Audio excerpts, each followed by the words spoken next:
So I want to talk about a concept called meal automation. I want to talk about the concept of staying in front of hunger and why that can be so powerful in your weight loss journey. My name is Amanda Nybert. I'm a registered dietitian. I help women get the results that they've been looking for after 40. And I often teach my clients this concept of eating on a schedule, okay? And there's a couple of reasons why I encourage my clients to do this. Number one, hunger is like pain, okay? If you are in the medical field or you've ever had surgery or in a position where you are in pain, you might remember that your physicians, your healthcare practitioners will sometimes say, you know, hey, you just had surgery. I want you to take this pain medicine every 6 hours for the next 24 to 48 hours, okay? I want you to stay in front of your pain because we know that pain is so much easier managed when we stay in front of it than when we are behind it, okay? So once you get to the point, if you skip a dose, you're like, I'm feeling pretty good, I'm not in a lot of pain, and then the pain catches up. In most cases, it takes more medicine. It takes double the intervention to actually then get your pain in control. Hunger is the exact same way. So I am not a huge fan, this is a controversial take, I'm not a huge fan of intuitive eating, waiting till you're hungry. I think that people do much better when they eat more on a schedule and they stay in front of their hunger. Think about it. So for example, my typical meal schedule, I try to aim for 3 to 4 meals a day, okay? A whole nother video that I'm gonna make is on the importance of stopping, nibbling, and grazing, all right? There are 2 main fat storing hormones in your body, insulin and cortisol, okay? In order to get your body into the biggest fat burning mode possible, you have to be very conscious of managing those 2 hormones.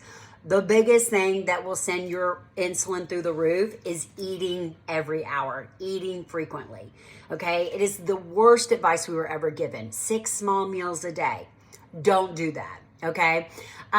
So I'm of the mindset that, you know, you want to stick to about 3 to 4 meals a day. You want to cut out the nibbling and grazing if you want to improve your insulin and you want to see real fat loss results.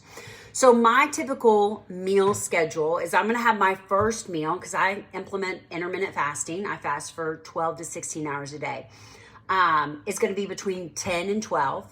My second meal is going to be between 2 and 4. My last meal is going to be between 6 and 8. Okay. So most days I'm going to have 3 big meals. Some days if I eat at 10, 2, and 6, I may throw in an 8 o'clock snack. So that'll be my 4th meal. But what happens is as I'm in that eating window, okay, 10 to 12, all right, I might not be hungry right at 10 a.m., you know, so I might wait till 11 or 12, but I'm not going to allow myself to go beyond 12 before I eat something. Same thing between that 2 to 4 window. Okay, because I know if I get to that window and I don't prioritize a meal because I'm too busy, I didn't plan ahead, or I think I'm not really that hungry, so I'm not going to eat, 2 things happen. Number 1, I'm not going to hit my protein goal. Okay, go check out all my other videos that talk about the importance of protein. Protein is the most important macronutrient for fat loss. Your body has 2 pathways. It can burn fat or it can find protein. It struggles to do both. So if you want that fat burning pathway wide open all the time as much as possible, then you have to make sure your body is never searching for protein, that you're consuming adequate amounts of protein every single day. So if I skip that second meal between 2 and 4, number 1, I'm not going to hit my protein goal. Okay, I need about 120 grams of protein a day.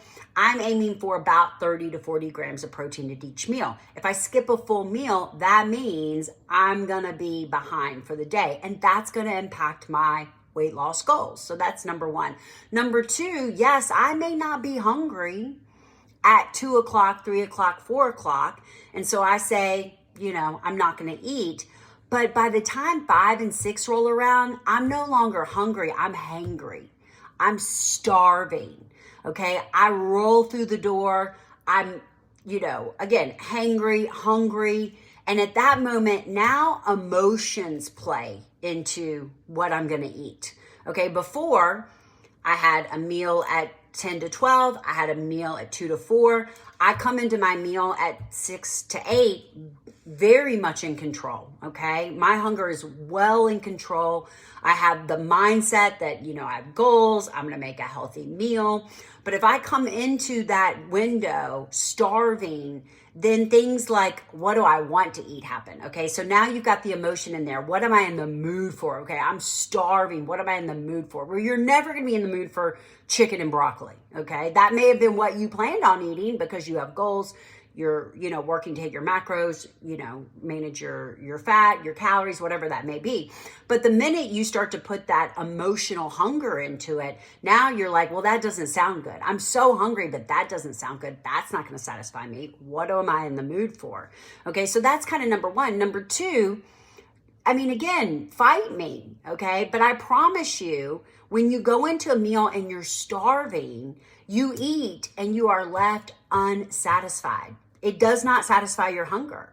Okay, so you sit down, you eat, and now you're looking for more. Okay, well, that didn't do it. Now what do I need? Now I need something sweet. Now I need something salty.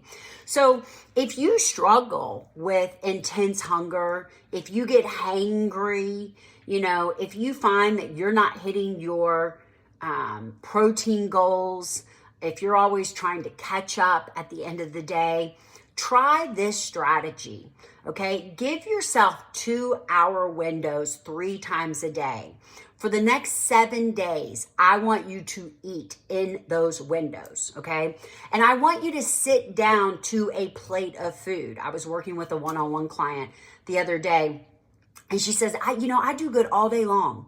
I have, a manageable breakfast. I have a manageable lunch. But the minute I walk through the door, I'm eating for the next 4 hours. Okay. And I asked her, I was like, well, what do you eat? And she's like, I stand in front of the refrigerator and I just grab things. I'll have a couple pieces of cheese. I'll grab some crackers. 10 minutes later, I'll grab some pretzels. 10 minutes later, I'll grab some carrots. She's like, I'm not even eating like that bad of food, but I'm just nibbling and I'm just constantly eating. I said, okay, moving forward, I want you to come home at 5 o'clock and I want you to make a plate of food. Make a charcuterie board, make an adult snack plate. Okay. But put a portion of food on that plate with good protein, good fiber, and then sit down and eat that and be done. Okay. Don't eat for the next 4 hours. Sit down, eat a volume of food, and then wait 2 hours and then have dinner. So getting away from the nibbling and grazing, getting away from the snacking, getting yourself on a schedule will help you stay in front of your hunger, will help you manage your hunger. And in the long run, what you don't realize, it's also going to improve your blood sugar response, improve your insulin response, help you hit your macros, and ultimately get you burning fat. And that's what we want. So hit the subscribe button, follow along if you want more tips to help you find sustainable lifestyle changes that help you reach your goals.